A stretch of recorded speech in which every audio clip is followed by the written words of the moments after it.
ready for a live demonstration of Burnout Paradise. Joining me today is Craig Sullivan, the lead designer for Criterion Games. Craig, thanks for coming on. Thanks for asking me down. Let's talk about Paradise City here, because it's not designed after like a New York or a San Francisco or a Miami. It's its own entity. Yeah, I mean, basically, the game is called Burnout Paradise for a very good reason. People have been playing Burnout for a long time. We've done a few games in the past where it's really all about driving the car as fast as you can into traffic and smashing the car up.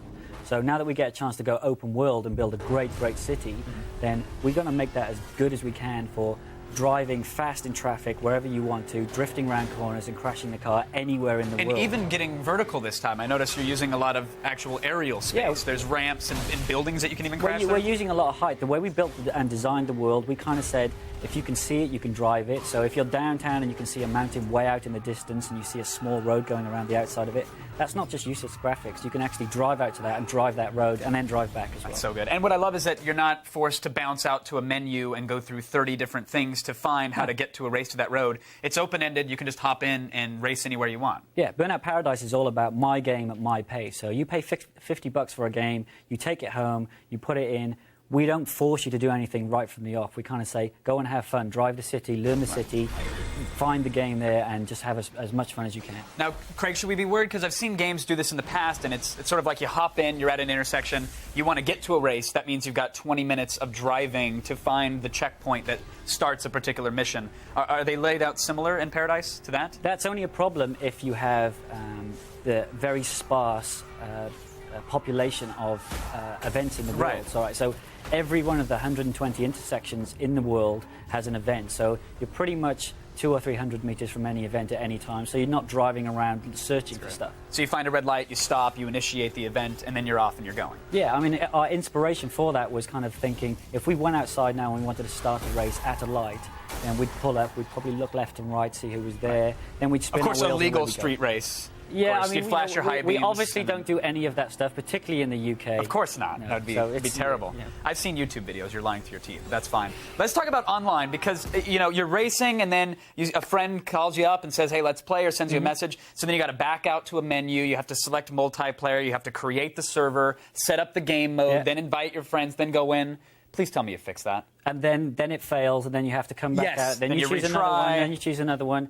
We looked at it. We really like online. Online's a really great experience, but getting into and out of online needs to be changed. So what we've done is make it really seamless. You can be driving at 200 miles an hour, invite your friends in, still be driving at 200 miles an hour when they join you and you're in the world together. 8 players online, 60 frames a second. And we're seeing that now. So we're just hitting a button on the D-pad, pulling up the friends list, finding friends that are online, and sending an invite with the touch of a button. Yeah, so Derek's still driving around here. I mean, the way we looked at it, it's kind of like driving while you're on your mobile phone. So there's still a bit of danger even when you're joining an online game, so it's kind of fun. He sent an invitation out to his friend here. The friend's going to join. Oh, Derek, come on, man.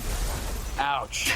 All right, so there we go. So a friend has just joined, and now they're both driving around. Seamless, right? No interruption.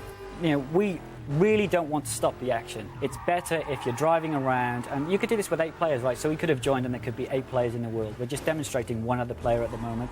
It's all about getting into and getting out of online really quick. And I love, we're running out of time, but I got to talk about the Mugshots feature, because I think it's just a cool addition now. How do Mugshots work, and if hopefully we can see one in action? What was the inspiration behind it? So Mugshots is all about trying to make online really personal. We want you to really believe that there's a guy in that other car driving around, and it's your buddy that's 2,000 miles away. So when you're driving around in Freeburn or in an online race, if you take someone down, we use the camera on both systems to take a picture that we call a mugshot. So you get the picture of their face when you slam them into a wall at 200 miles an hour. You get their actual reaction. Their actual reaction. Sometimes it's quite weird what people do in front of the camera, but that's okay. Sure. You can save that out to a scrapbook, and then the next time you see that guy and he comes around your house, you can show him and say, this is what happened last time I took you down. Oh, that's incredible. It's an awesome feature. When do we actually get our hands on this game, though, Craig? Winter. You will all be playing in winter. In winter of this year? Or are we talking like January of 08? In winter when it's cold, which means in the UK it could be any point. I'm joking. Right. It's winter. It's winter. Yeah, it's winter.